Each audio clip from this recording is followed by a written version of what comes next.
টাকা দিয়ে সুখ কেনাও যায় না, সুখ কিনতে হয় মন দিয়া। সুখ আসে কলিজা থেকে, সুখ আসে কলিজা থেকে। আমরা সারা জীবন শুধু নকল জিনিসের পিছনে ছুটি, আল্লাহর দেওয়া সূর্যরে বাদ দিয়া আমরা ঝাড়বাতির পিছনে দৌড়াই।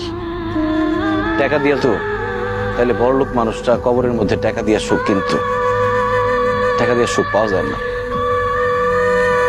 তুমি যদি আমার সাথে থাকতা, আমি হয়তো তোমার টাকা পয়সা, বাড়ি গাড়ি, স্বর্ণ অলংকার কিছুই দিতে পারতাম না, কিন্তু তোমার আমি মাথায় তুলে রাখতাম, পাখির মতো বুকের মধ্যে জড়ায় রাখতাম। সেটা আমি পারি নাই, তুমি আমার সেই সুযোগ দাও নাই। তুমি আমার ছেড়ে চলে যাওয়ার পর কটা রাত যে আমি ঘুমাইতে পারি নাই, সেটা শুধু আমি জানি আর আমার আল্লাহ জানে। আমি কত চেষ্টা করছি, তোমার কত অনুরোধ করছিলাম, তোমার হাতে ধরছি, পায়ে পড়ছি, কিন্তু তুমি আমার সাথে থাকো নাই, আমার সাথে ছলনা করে চলে গেছো।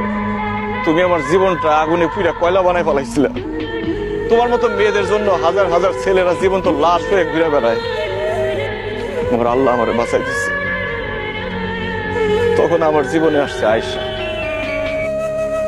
আয়েশাও আমার মতো অশিক্ষিত, পড়াশোনা করে নাই, টাকার সুখ সে বুঝে না, কিন্তু সে যে আমার সম্মান করে আর ভালোবাসে, পৃথিবীর সবকিছু দিয়ে মনে হয় সেই ভালোবাসা পাওয়া যাবে না। আমি আলহামদুলিল্লাহ ভালো আছি, দোয়া করি তুমিও ভালো থাকো। তোমার প্রতি আমার কোনো রাগ অভিমান নাই, তুমি তোমার ভুল বুঝতে পারছো, আল্লাহর কাছে মাফ চাও, আল্লাহ সুখ দিতে পারে। ভালো থেকো।